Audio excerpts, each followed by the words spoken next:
What did it start? Wait a minute.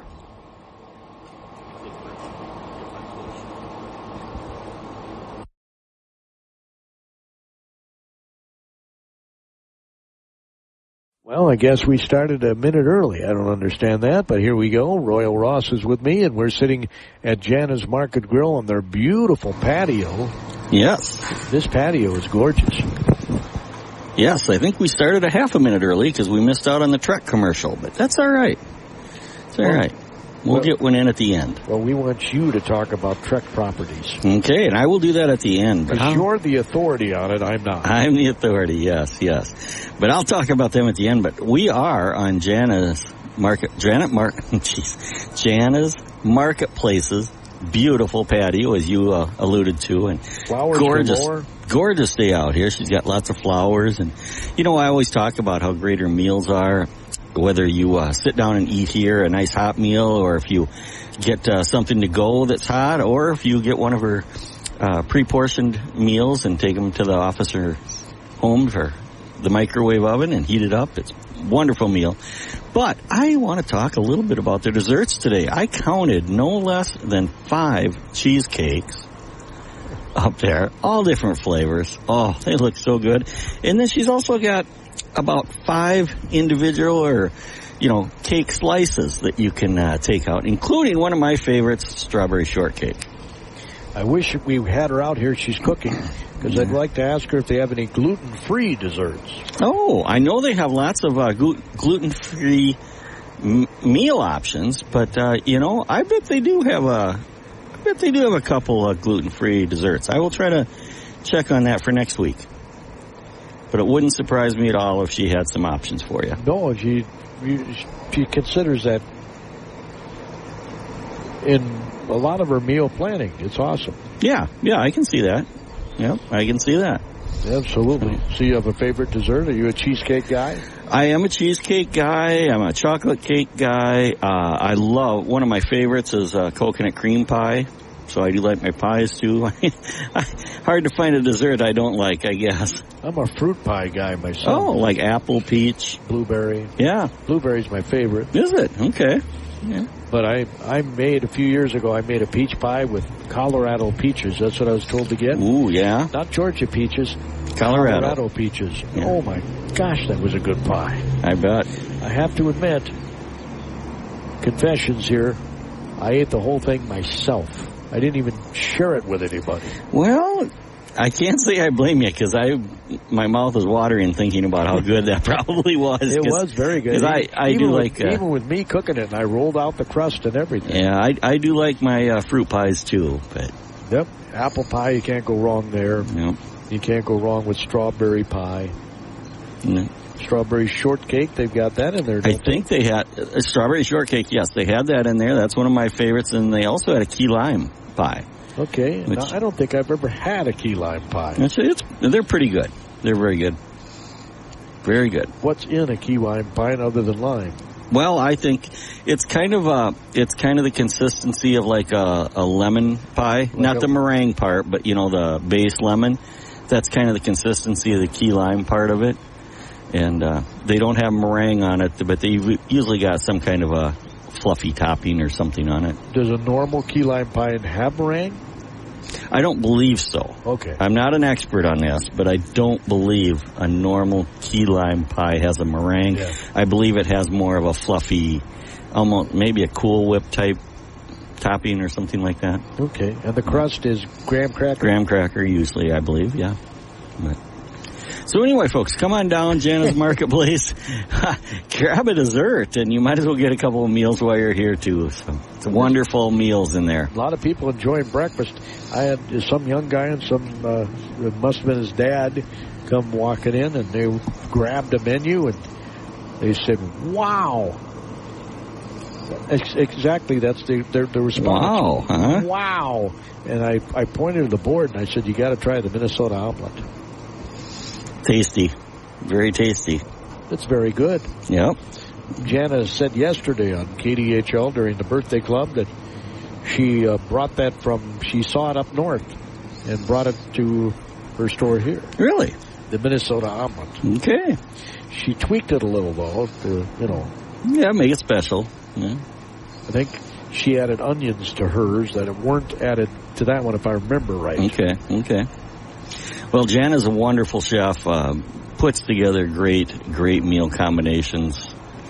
I mean, you can go in there and get a pre-portioned roast beef and mashed potato dinner, or a turkey and mashed potato dinner. I mean, and they're wonderful. God, they're good. They were putting tater tot hot dish in the yep. I was thinking it's supposed to be close to 90 on Monday. Yeah. But still, I mean, I'll eat tater tot hot dish when it's 100. I don't care. Yeah, it's one of those staples. It's a Minnesota thing, isn't it? I think it pretty much is. At least an upper Midwest thing. If not just Minnesota, it's an upper Midwest. I think casseroles, period, are a Midwest thing. Hot dishes and casseroles, whatever you want to call them, they're an upper Midwest thing. Well, you go to Florida quite often. You have a son there, right? Yeah.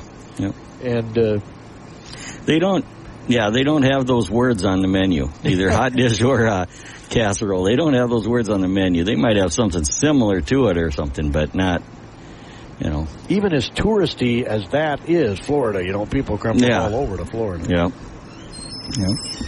The one thing they do have down there that I've had is pot pies. Homemade pot pies, A lot of times they have seafood in them, and very good. Well, look at that. The Cisco man is here. Yeah, making a delivery. He's working hard today. He's a big guy. Is he? I can't see him yet. He's coming in the gate here. Okay. There's a gate back here. There's some brick pillars with some old street lamps on them. Yeah. Hope he's not going to come through the gate because guess what? There's stairs over here. Yeah. He could have came up the ramp there, but I think he's going... He's not have seen the ramp.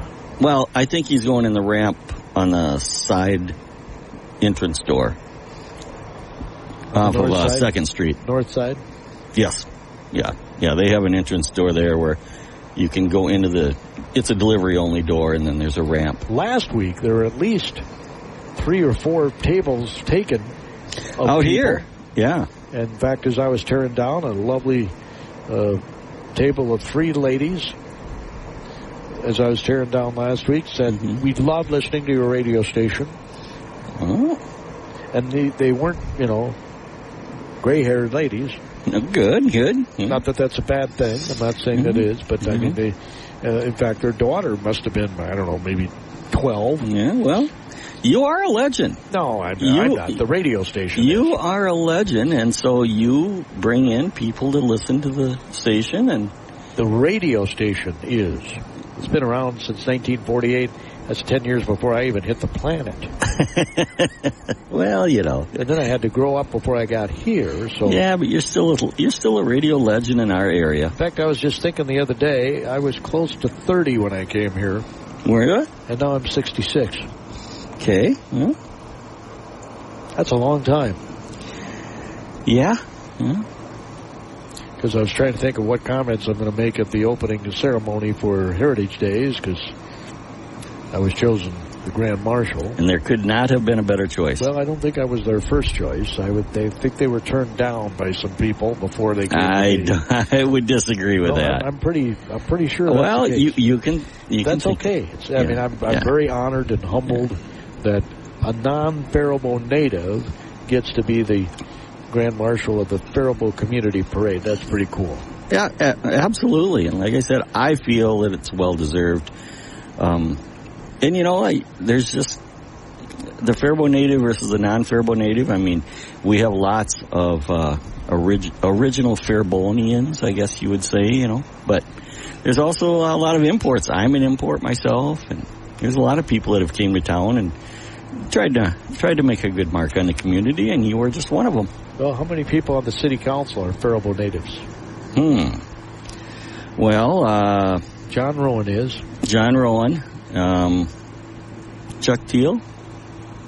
I don't know if he is or not. I don't know if he is or not. Peter is definitely not. I'm not. Adama's definitely not. Tom Spooner's from up north. Yeah, Tom Spooner's not. And Mandy. Mandy's a Faribaultian. That's right, she is. Yep. So Mandy and John Rowan and maybe Chuck. So that'd be 3 out of 7. Yeah.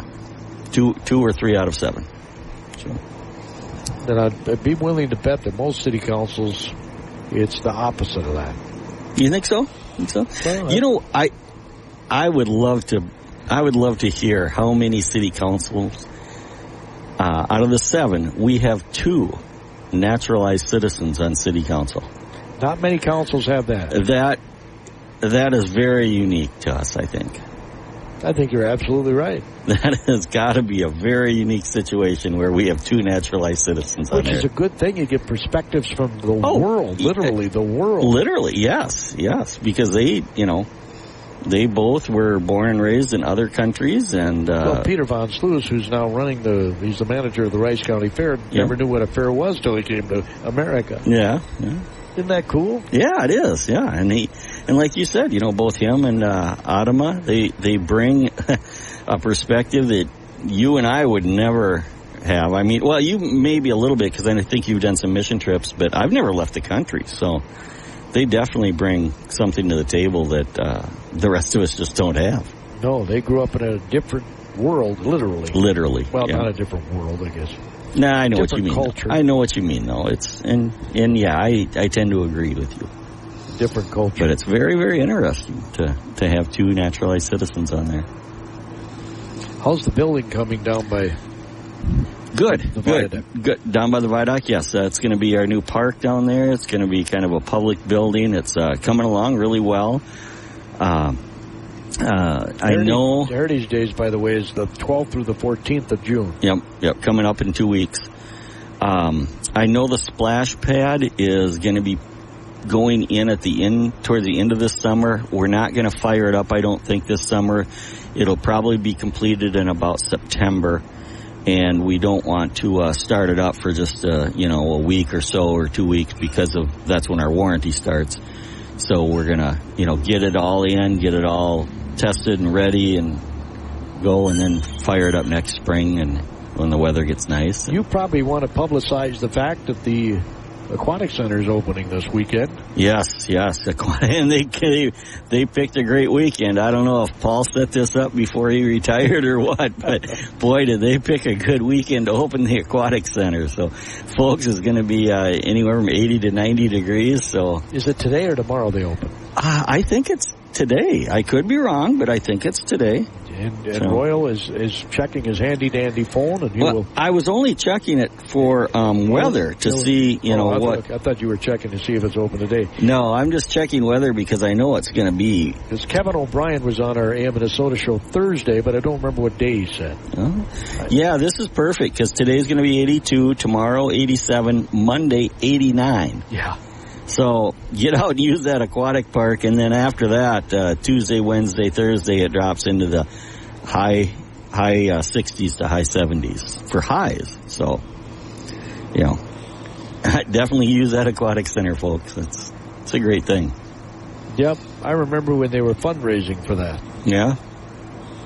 I don't know if you were here when they had the White Sands pool. No, I know of the White Sands pool, but which is now the dog park. The dog park, yep. Wonderful dog park too. I used to take my dog out there. There was a pool. Well, the water out there was the pool. Yep. They had a diving board and everything, didn't they? Yeah, absolutely. Yeah. Yep. I remember when I first moved here, that was here. Yeah. It was a couple of years after I moved here in 1987 that they decided, because anhydrous ammonia tanks were right next to it, that it may not be a good place to have a pool. Yeah. Well, can't blame them for that, I guess. But it was a wonderful feature, both as a swimming pool. They had a beach on one side. They had diving boards on the other side. And then once they got done using it, they put it to another great use and turned it into a dog park. And I have a feeling there's probably a lot of citizens behind getting that turned into a dog park. I just sense there was a lot of community effort and involvement to get it to become a dog park. If you want to do some real research, ladies and gentlemen, when and where was the first dog park in the United States of America? Oh, I've got nothing. Because when I was a kid, I don't remember any dog parks. No, there weren't any. I mean, parks specifically for dogs. Yeah.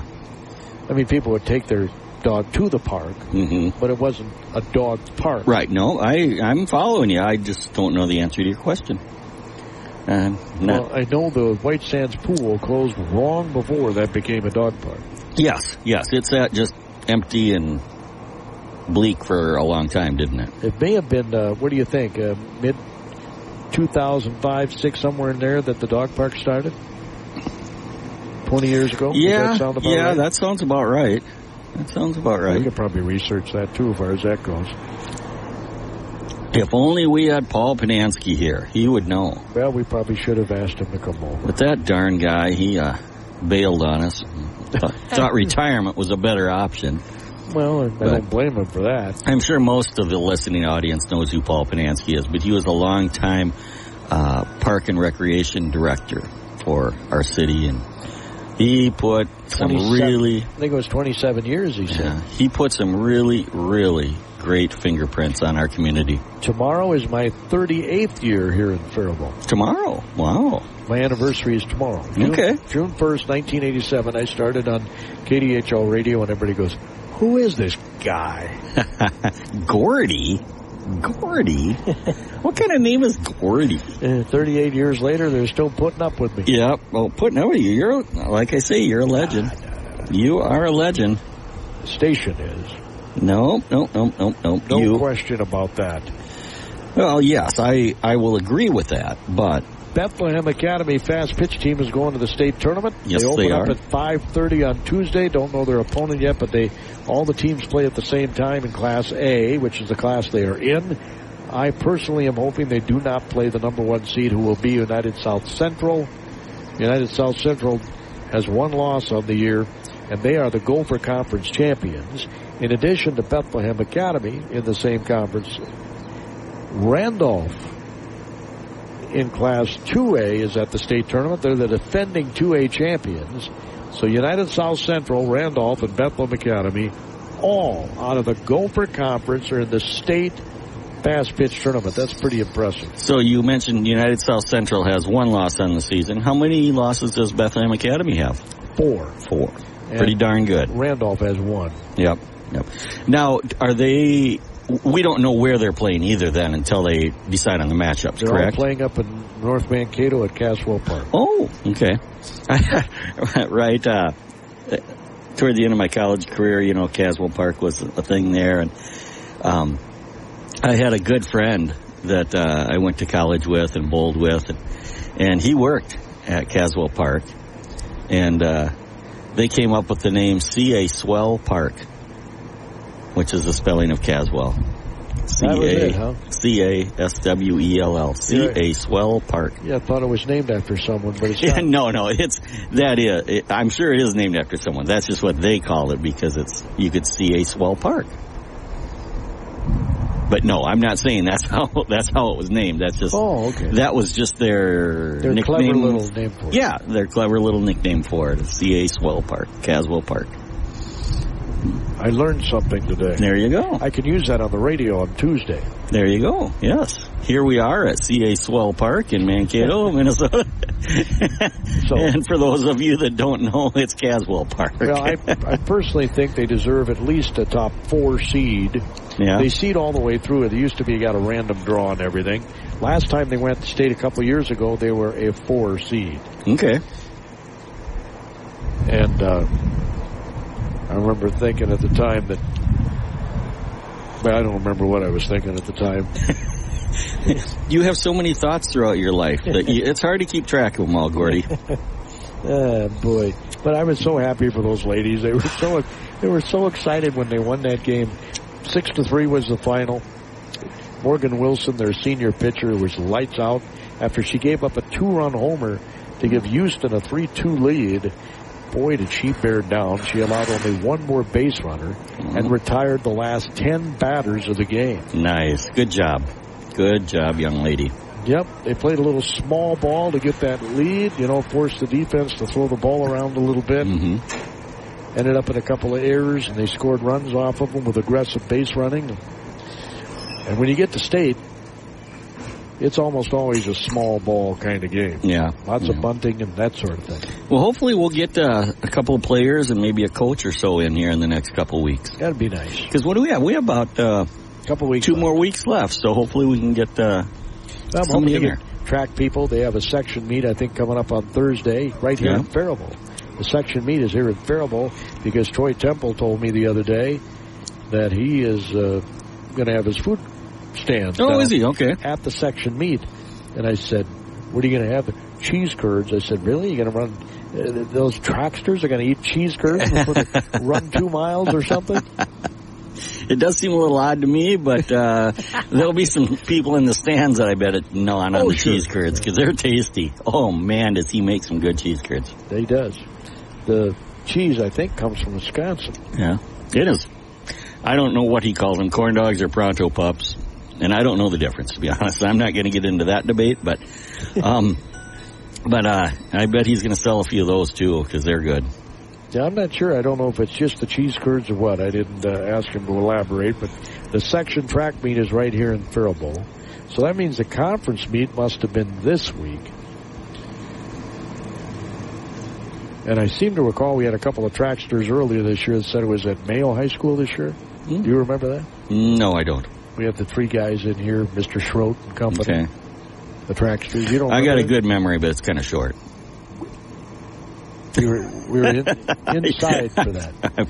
We're on the patio, folks. This is gorgeous. We can look to the east. Of course, the bad thing is I didn't wear my sunglasses, and I'm looking right into the sun, which, by the way, is hazy today because of the smokes out of Canada. Boy, if you have allergies, which unfortunately I do, this is not a good eye time.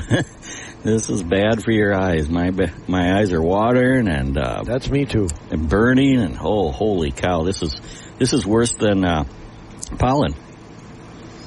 But we'll just get through it. Yep, absolutely. But they got this kind of screened in. What do you call the? Yeah, they have wind screens up, similar to what you'd see on like a tennis court or something. It's you can't really see through them, but they're I guess you'd say permeable, because wind can go through them, but it really cuts down on the wind, and it's just a beautiful place to hang out here, folks. So you can have a little privacy out here. They have a nice little fireplace, not needed today, of course. Yeah. The Cisco truck is leaving. Yeah. And then, if you want to sit on her front deck, she's got a front deck just off the side, on the south side of her building. And the only reason we're not there is there's no power there. And that's where the shade is, folks. So you can come out here and bask in the sunlight, or you can go up on their front patio, and there's going to be quite a bit of shade there. And there is power here, obviously, or we wouldn't be on the air. And that means you could bring your laptop out here or something. Yep. Have a morning cup of coffee and Minnesota omelet. Yeah. And get some work done on your computer. Yeah, absolutely. In this beautiful setting, she's got petunias up the petunia here, and some daffodils and some roses. You know your flowers? No, I don't. I might be making up some. I don't know. No, you could be. I'd never know. But I do remember one of your famous sayings. How do you like them petunias? Daisies. You got to bring that back. I haven't heard you say that for a while. Well, I'm an old guy. How do you like them petunias? I do like petunias. Yeah. I used to plant them all the time, but I probably haven't planted my flower boxes in 30 years. Wow. And you've only been in town 38, so yeah, well, that doesn't leave you much time to plant them at the I've always been kind of busy, I used to plant them on Memorial Day, and that was before I started emceeing the Memorial Day program. Yeah.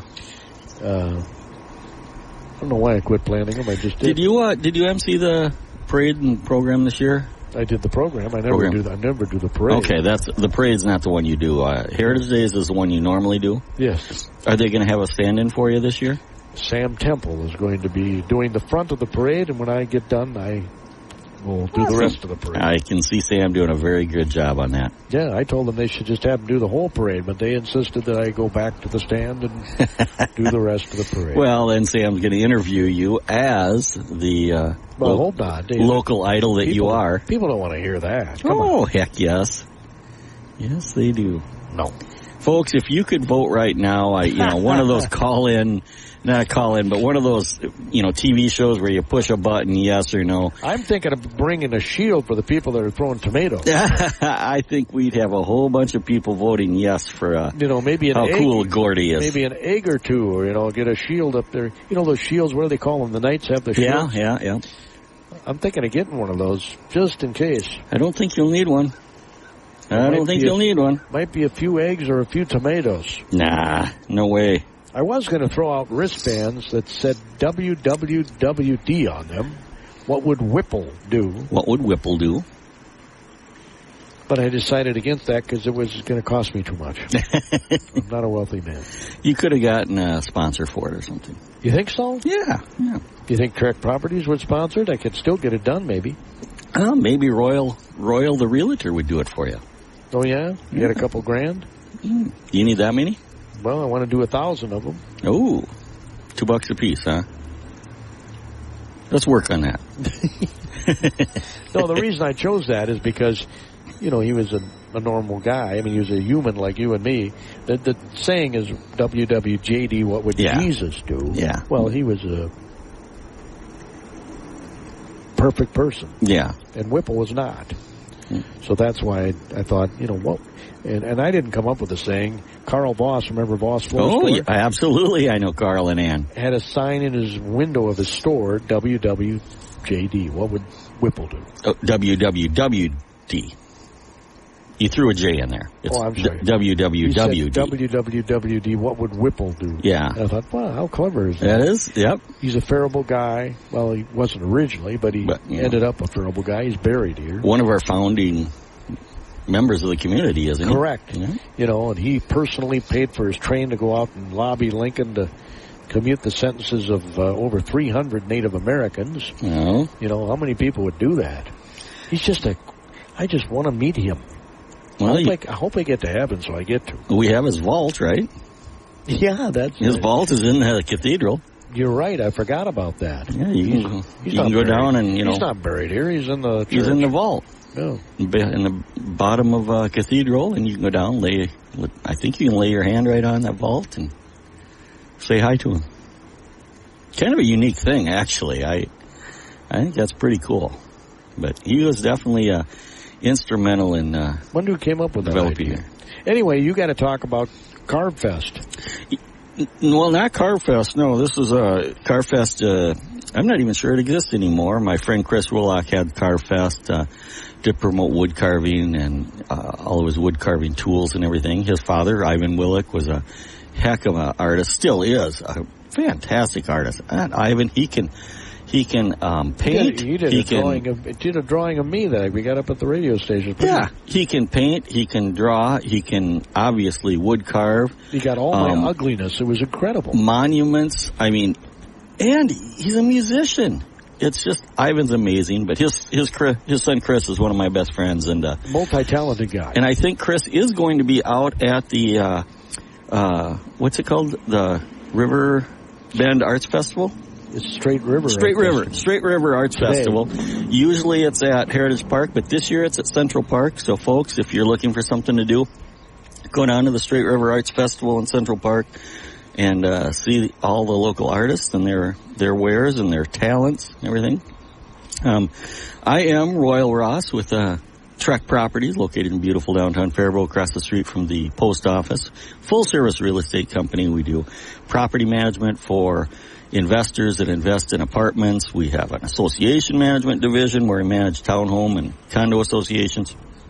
We have a storage division that's really pretty big. We have about 2,000 storage units. So if you need to store some toys or something, give us a call. We've got one more commercial management division where we manage commercial property. So, and then of course I do have my still have my I can't even talk. Still have my real estate license. Words are coming tough today, folks. I still have my real estate license. I've had it for, I don't know, I know it's over a decade, so probably going on 12, 13 years or so. And I'm going to continue to do that into the near future. So if you need help buying or selling a home, give me a call.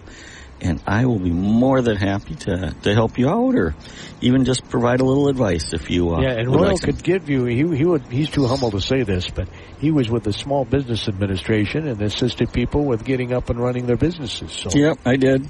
Our